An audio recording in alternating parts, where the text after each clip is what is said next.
Welcome to the Hormone Hub, your go-to source for the conversations every woman in her 40s and 50s needs to have.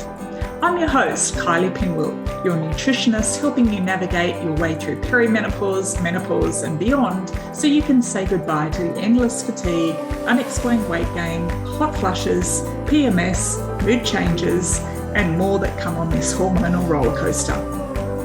If you missed the memo or think this is only for women of a certain age, ladies, it's time to think again. Now sit back, relax, and enjoy the show. Don't forget to hit subscribe so you don't miss any of my latest episodes, which are released every week. Share it with your friends, your sweaty sisters. The more we talk, the more we help each other. Hello, everyone, and welcome back to the Hormone Hub. It is my absolute pleasure to have a very special guest here with me today, Rita Black. Now, Rita and I met, I think, on one of the summits that we did together. Yes, I think the don't diet, or this is the wrong way to diet. Yeah. Yes. But we something like that. We connected, we hit it off, and we have just discovered that we are actually doppelgangers, more so in the way our brains work. We both have a scant relationship with tech, a love-hate relationship with, all the things that go with the tech. So welcome, Rita. It is great to have you here. I'm so happy to be here with you. Oh, well, I'm happy to be here with you. Yeah. Now, Rita has the Thin Thinking podcast, and I've been, You have been a glamorous host. Yes. People loved your episode. So if you get a chance, listen to Kylie on that. Yes, it was really fun.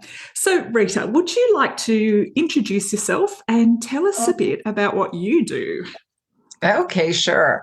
Hey, everybody. I'm really happy to be here. I am a clinical hypnotherapist, and I'm really somebody who helps people primarily stop smoking or lose weight with the help of hypnosis.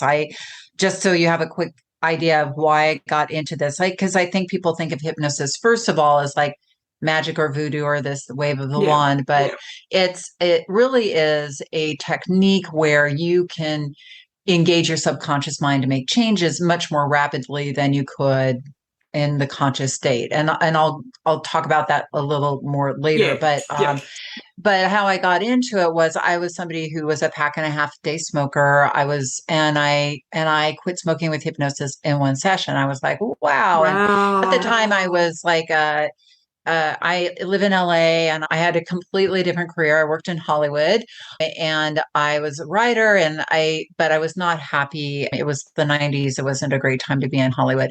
And I was like, this thing, that was so miraculous that I stopped in one session, and it wasn't magic, but I felt a change, like on a deep level. Yes. I was like, okay, sorry, go ahead. How long had you been smoking for? Oh, I had been smoking since I was like 17, and that was my early 30s. So it was a significant amount of time. And then what happened after that, I was like, wow, hypnosis was so helpful for me with stopping smoking. I wonder if I could use it, because I was a chronic dieter, yo-yo dieter, binge eater, and struggled up and down the scale like 40 pounds. And since I was 12, and I took off 40 pounds with the help of hypnosis, and I've kept it off for now 27 years through, having children and menopause and stuff like that. So hypnosis has been incredibly helpful for me, but so how I primarily focused, I didn't focus on like past life regression, and I didn't focus on phobias. I just wanted to help people stop smoking or manage and for me, I use hypnosis with weight management, really primarily to change the mindset and the inner communication, because for most of us, I know, because you work in it as well, so much of what our challenge is the way we communicate with ourselves, the way we speak to ourselves. We're very hypercritical or hyper rebellious. And we were just talking about this before you turned on the recording. It's like, like with smoking and with weight management, we could know everything there is to know about losing weight. We can know everything there is to know, like how bad smoking is for you. But that's really only our conscious mind, which is only about 12%. The other 88% of our mind, our subconscious mind, really wants to do exactly what we're doing. Like pretty much keeps things the same. So that's why, if you have a habit that you've gotten into, whether it's weight management or drinking or just the way you, I don't know, drive your car, all of those things, you might consciously go, why am I not doing that? There's something wrong with me. There isn't anything wrong with you. It's just that the brain is designed in this way that it primitively, to protect us and to make life easier for us, because most habits are wired in. We're like computers and we get coded. And once we're coded, it's very hard to change the coding. So what hypnosis does is it allows you to go in and kind of change the coding. And what I help people do is learn to use their minds more effectively to make changes in their life, basically. Yeah, no, that's great. And that's the thing. And we were talking about, like we all know that smoking isn't good for us. We all know what we should be eating. And, the women that I, work with, like they're all sort of really intelligent women. So, on a logical level, we all know that it's not the right thing to be doing, but yet there's that self-sabotaging that just kind of takes over. And it really is that, that unconscious sort of behavior. And, I'm sort of obviously not a psychologist, but I don't know, like that it's so deep rooted and, and there's such a, it's like with smoking and with weight, both. People get they think they focus on the things that they think. Like with smoking, it's very interesting, but smoking is pattern. It's like the dopamine center in our brain expects that this thing is supposed to happen, like that we're supposed to go out after breakfast and have a cigarette, and it will bug you for it. That agitated feeling people interpret as the need for nicotine. It's not. And so, but what they'll do is they'll go out and smoke a cigarette, and that agitation will stop, and they go, "Oh, that cigarette relaxed me," but it didn't. It like stimulated their central nervous system, and it elevated their heart rate. But their brain goes, "Oh, see, smoking relaxes me." And the same thing with like pattern, like night eating. We get into a pattern typically with eating after dinner, and the brain will agitate you. So if you're sitting down watching television and you're like, I'm not going to snack. But there's this little part of your brain that's saying, you got to go to the cupboard and go get that thing, or make the popcorn. It won't let you alone until you go make the popcorn. And then you eat a few bites of the popcorn, and you eat the first bites and you experience it. But then after that, it's sort of totally unconscious. And go, why did I do that? Yeah, that's it. And you could substitute chocolate, you could substitute alcohol, you could, like put anything in that story, because that's it. We know, and I think the more we tell ourselves to not have it, or I'm not having that today, the more our brain like thinks about it, Oh, absolutely. In fact, I don't know if you know this, Kylie, but the brain doesn't even process negative. So when we say don't eat chocolate, it just hears eat chocolate. Eat chocolate, Exactly. That's why, like with my clients, when I work with them, I'm all about what you can eat, because, for that very reason, it's sort of like, good for you. You can eat so many foods that are available to us. And I think the diet industry has conditioned us to be restrictive, and we should not eat this and we shouldn't. There's this big list of, don't eat the carbs, don't eat the chocolate, don't drink the wine, don't eat this, don't eat that, don't, like some women like don't eat the fruit. I'm just like, what point do we get to fruit is bad? All of your micronutrients, don't do that. But it's just, and it's, whereas I sort of try and flip that around and go, you know what, we can have all these beautiful foods, and you literally can have your cake and lose weight too, because I'm all about sit down, be conscious and very mindful, enjoy what you're eating, slow down, and just also too giving yourself permission to enjoy whatever it is, and then let it go. And then that kind of helps with that stopping that wanting. Because you've given yourself permission. Right. But And you've also, I think, and I think what you're about too, is you've respected yourself. Like you've given you the way that you, when you're being mindful, you are you are saying, I'm worth it. I can sit down. I can enjoy this. There's no sort of what I call under the radar eating, where we're just sneakily trying to get it in away from that inner critic, before it beats us up. So being mindful and saying, I give myself permission to eat this piece of cake, but I'm, I don't need to eat a ton of it, but I can just eat enough to enjoy it and really savor it. And my other thing is go for the best quality germ cake you can find. Oh, there you go. So if you're going to have it, make sure it's a bloody good one. Right. Only A+ foods, right? Yeah. Definitely. That we love. Yeah. Sure. Okay. All right. So, we were sort of chatting about, what do people do? Where's a good place to start if they want to change a habit?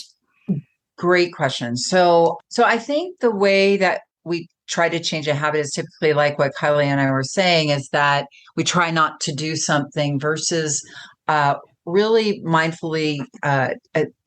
It's a process, right? But making a change, any habit change, I think you want to make it, if it's a big thing, like after dinner eating, or feeling like you come home and pour a glass of wine or two before dinner, and that's sabotaging you. If you want to look at any behavior, I don't think it's easier to pinpoint one behavior than to do a bunch at one time, because you don't want to overwhelm the brain. The brain can, as you and I were talking about, we have so much in our brains right now, like, don't give me one more thing to do, right? But you can say, okay, I'm going to do this thing, but it's really, you start with what I would consider a vision, right? And I think a vision is sort of, if you want to go back to this idea of the brain as a computer, and your subconscious mind, in your subconscious mind are a lot of things, like your beliefs, your habits, all of your memories are there. Even if you don't have access to them, they are actually there. There are hypnotherapists who help people retrieve memories. For people have called my office and said, my wife can't remember where she left her wedding ring. Can you help me? And I was like, I'm not a specialist in that, but there is somebody who can help you. There are hypnotherapists who work for the police department that help people retrieve memories about crimes, who had trauma and can't remember, and they'll help people access those memories. So the brain is like a computer, and in one of the big things in our brain, everyone, is our subconscious mind, is our imagination. So one thing that you can really do, a tool that you can really do, is create what I would call a vision of what you want to create. Because so much of the time when we're trying not to do something, we're looking at not doing it. Like we were saying, don't, or I'm not going to eat the chocolate. I'm not going to eat the chocolate. But what would chocolate free, or what would wine free, or only drinking one glass of wine at night look like for you? Like what is the outcome you want to create? And secondly, I'm going to couple that with who is the you want to be. I don't know if anyone has read the book Atomic Habits by James Clear. It's a really great book. It's been on the New York Times. Yes. Okay, good. So how he talks in the very beginning of the book about that the key to changing any habit, the first step is changing the identity of who you want to be, so people start from the inside out versus the outside in. And he said that, and most of, like, when I work with a smoker, our main job is to create them as a non-smoker. When I work with weight strugglers, I help them become, weight masters. So we're shifting how we see ourselves, because once you say, okay, I'm a person who only drinks one glass of wine at night. I'm a person who can go to a party, and I'm using wine as an example, but I'm a person who fasts after dinner rather than night snacking, right? Yeah. Like so you create a very clear vision of what you want the outcome to be, and then you create who you want to be in that particular situation. Or if you're somebody who screams at your kids, maybe I'm one of those people. No, I don't. I'm very good. I'm very calm and collected around my children. No, depends how fast they move to get in the car out the door in the morning. Yeah. Like, so you see yourself being very calm and collected with your children when they're procrastinating and not getting out the door in the morning. So whatever the change is, the you want to be in that situation really helps turn your brain on, your subconscious mind on. So you're working now with 100% of your mind versus just the 12%, which is like, I should drink less, or I should be nicer to my kids, or I should eat less at night. Okay. So create that vision and create the you want to be, and focus on exactly what Kylie said, is like, what are you doing and not doing? So if you want to abstain from eating after dinner, instead of trying not to snack, fast, because fasting is something that you do, not try not to do. You follow? So and it has also a powerful connotation. When I fast, I see myself in a more self-respecting light than I do when I'm trying not to eat, because then that makes me think I'm somebody who can't be controlled and I have to control myself. And if it doesn't work, you're a failure. And then you get the guilt and then the shame and all of that. Yeah. Yeah. It just reinforces the negative identity versus, oh, I'm trying on this positive identity and I'm going to keep working towards that. Okay. Yeah, I love that. Then you want to mentally practice what you're going to do. So not just like, well, I hope, but you want to visualize yourself. And this is something that athletes do before they go out to perform. They'll know the play. They'll know exactly the strategy that I'm going to go from point A to point B to point C. So maybe it will be like, I'm going to clean up the kitchen. I'm abstaining from I can visualize myself. I might even visualize myself wanting to eat that little piece of leftover, but leaving it on the plate. Like, really look at where you are vulnerable in that particular trajectory, whether it's when you come home, like, oh, I come home and I go straight to the kitchen and pour that glass of wine. It's like, okay, well, then what are you going to do when you come through the door? Because your brain is probably going to say, there is going to be that agitated feeling like, go get the wine, go get the wine. But in that moment, you're like, no, I'm a person who comes home and I abstain from drinking until I eat dinner. I'm going to go upstairs and I'm going to put my shoes on and go for a walk or something different. You're doing an alternative behavior. I'm going to pour myself a glass of water or whatever it is that you choose. You're seeing yourself doing it, and even seeing and feeling the self-talk that you might need to do in that particular moment. Because once you're in that moment, once you're walking through the door, the train has left the station. There is no changing the behavior then. You have to do it mentally first. And the best time to do this is in the morning when you wake up, because you're already in a hypnotic trance. You're already sort of semi-conscious, and your subconscious mind is much more open than again, at the end of the day, when you've walked through the door, you've made all these decisions. Our willpower, which is our 12% conscious mind, that resource is limited. And this, Kylie, I'm sure with what you teach as well, that after making decisions all day, our impulse control plummets. I say, if we all went to bed at 5 o'clock, we would all be thin, or we wouldn't have any problems. We wouldn't be smoking. We wouldn't be drinking. We wouldn't be, like our lives would be perfect. So we get that decision fatigue. We've been making choices and decisions all day. So you come home and kind of go in autopilot. Exactly. So best time to make that behavioral change is in the morning when you're waking up. This Hormone Hub episode is sponsored by my Weight Loss Wisdom program.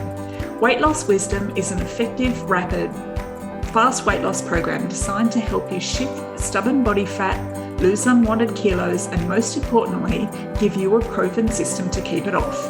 No more yo-yo dieting on my watch. Specifically created for women in their 40s and 50s who are going through perimenopause and menopause, we target hormonal weight gain, so you'll feel happier in your own skin and give you the confidence to walk back into your wardrobe and know your clothes are going to feel great. You don't have to do this alone. You're supported every step of the way with our team of qualified nutritionists.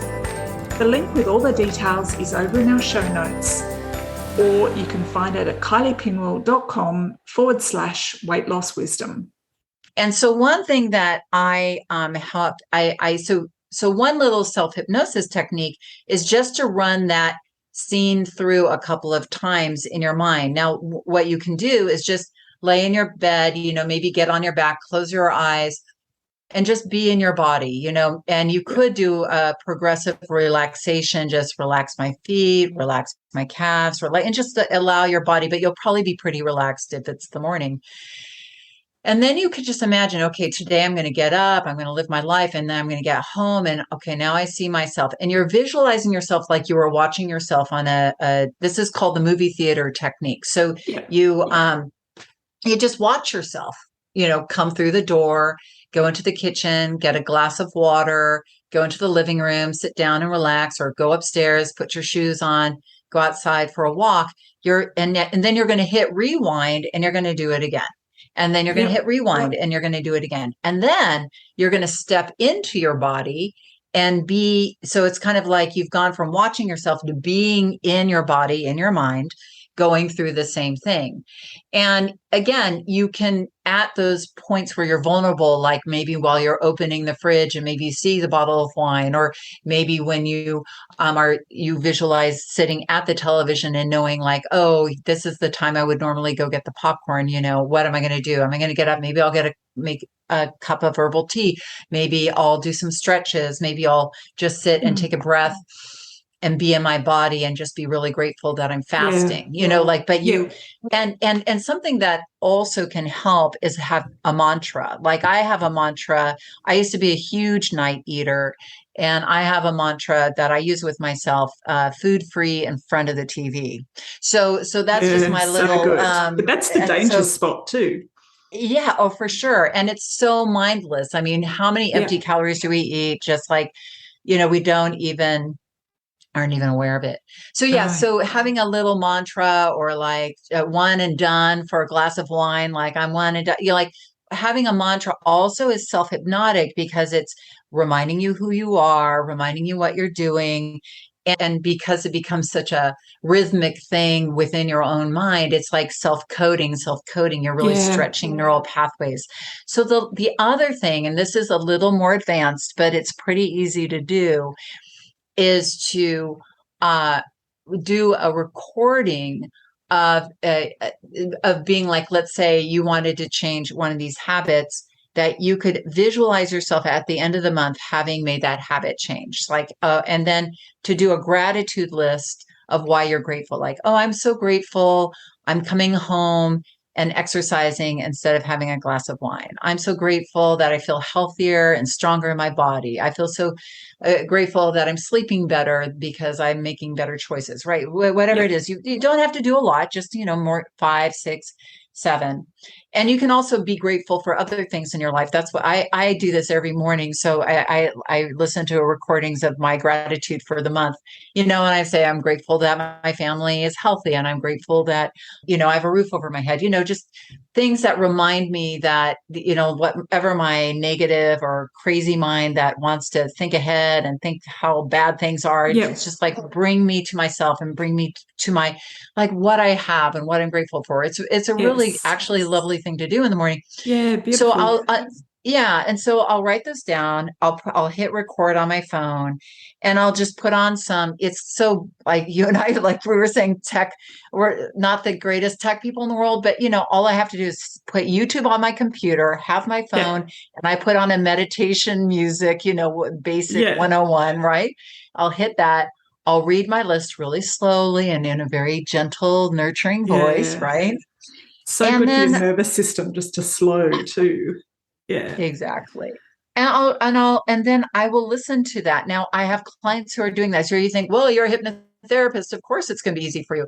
But it was very weird for me to listen to my own voice at first, for myself, talking to myself. It makes you feel a little weird at first, but once you get used to it, I've had many clients say to me, oh, it's so comforting. It's like being my own mom. So it really does. Nice. It is. It's very lovely because we don't usually talk to ourselves like that. Yeah. So you know what I mean? So it's a really easy, user-friendly way to, make a change in your life. So, and keep at it. Don't give up if it doesn't work out the first couple of times. Sometimes things are deeply wired. So, but just keep encouraging yourself. You can do it. You can get it. But you just have to go for it with a gusto. Like, this is a project and everything is figure outable. So you can do it. Yeah, 100%. That's beautiful. I actually really like that because, it's something that we can all do. Yeah. Like, it's not like, this big abstract thing that we've got to go and sit and meditate for hours at a time, or it's not. And I think a lot of women also feel that there's something fundamentally wrong with them as well. But it's actually not. It's those brain patterns that are wired in, but to change those neural pathways by visualizing. That's really powerful. And thank you. But also, I wanted to say, with what you're saying, is our brain, our primitive brain, we have such a primitive brain, and our primitive brain has been wired to anticipate things coming around the corner, like lions or tigers and bears. And I think in the morning when we wake up is when those fears come in, when that negative self-talk patterns come in. That's like, I knew for me, like, I came up with this idea because I was like, well, if I had to change the way I communicate with myself, like where fundamentally in my day is going to be the most powerful, it's going to be when I wake up in the morning, because a lot of us wake up into knee-jerk reaction, like, oh, I got to get out of bed and I got to respond to the kids, or I've got to do something, or we lay in bed and we get into negative self-talk and or oh God, what like what's going to happen with the recession? What's going to happen? Or I should have got up and gone for a walk and I didn't, and And why did you eat all that stuff last night? Like that negative stuff. So this helps intercept that and move your brain in a different direction. It just focuses your brain on something that is powerful and something you can do. Because you can't be in you can't be in negative self-talk and positive self-talk at the same time. That's the one good news about our brains. So just keep it in the positive place, and you'll be a lot better off. I love that. Thank you. And I know that that's going to be really helpful for a lot of our listeners as well. So I hope so. And just, ladies, if you are recording yourself talking, just know that every week when I record this podcast and I listen back to it, it still feels weird, but you do it anyway, okay? So, Yeah, you do. Yeah, you do. And please don't listen to that while driving. That's what I always say about hypnosis. I'm like, don't listen to this while you're driving. So don't listen to yourself. But you can listen to it while you're making breakfast if you want, but the best time is in bed. Yeah, in bed, or I find in the shower too. Oh, there you go. Yeah, because it's sort of, it's, I don't know. Well, it does happen that people come in and talk to me while I'm in the shower. It's usually something that their father could have helped them with, and he's out there. Yes, of course. But it just, in bed, I think is a beautiful time, and what a beautiful way to start the day, with just feeling positive about yourself and, and loving yourself a bit. Yeah. So, for sure. All right. So now you have a very exciting webinar coming up. Yes. So on the 28th of, which is September. Of September. Yeah. And that's the year 2022. If you're listening to this in 2023, I'll send Kylie another link for another freebie, but right now I am offering a free masterclass, and it's called How to Break Through the Weight Struggle Cycle so that you can lose weight consistently and permanently. And really in that, I'm going to discuss 3 major mind shifts that you can make if you are struggling with weight. If you are one of those people that, you know what to do, you could probably write your own weight loss book and have people lose weight, or it could be on the New York Times bestseller list, but it's just, that what happens is you'll get going, but then you'll lose steam and, start over again on Monday and start over again. And this negative self-sabotage that we're talking about, the limiting beliefs. So we're really going to look at how to melt through those barriers, those self-sabotaging subconscious barriers that keep you struggling. And I'm going to give you 3 really powerful mental shifts so you can get more consistency, really. That's ultimately at the end of the day. Fantastic. So, if this is something that you are struggling with, and I know, there's a big portion of the community that is, Rita is an absolute expert in her field. And, I've got no doubt that this will be, hugely beneficial. So check out the link in our show notes, and that's the link to register for the webinar. And it will also pop Rita's website details in there, or how to find you on socials, so you can connect as well. All right, Rita. Well, thank you so much for coming on the show. Gosh. I always love connecting with you. It's fun. We have a good time. We do have a good time. Yes. Well, thank you for having me. I am honored. And I always forget, because it's right now, it's my afternoon. I forget that you're in the morning. That's so wild to me. And it's the next day. It's mine. I'm not even there yet. That's a good point. So the webinar will be Wednesday, the 28th of September for anyone listening in the Northern Hemisphere. And then for us Aussies and Kiwis, it will be Thursday, the 29th. Yeah, but if you go in and register, it will tell you in your time frame, because I do easy webinar as well. It will tell you what time to show up, so it will be right. And that's why we both use the tech that does all that stuff for us. Yeah. Yay! All right. Well, thanks so much, Rita. And, I have no doubt that we will have you on the show at some point down the track. Well, I would love to come back. Thank you so much for having me, and have a great day, everybody. Yeah. Thank you. Bye, Rita. Bye, everyone. Thanks for listening. Thank you for taking the time to listen today. You can head on over to the show notes at kyliepinwell.com/podcast, where you'll find all the links, and I have a little bonus surprise waiting for you. Before we go, it would mean the world to me if you head on over to your favourite podcasts channel, subscribe and leave a review. Make sure to screenshot it, DM it to me so I can thank you personally. Then stay tuned for next week's episode. Can't wait to see you then.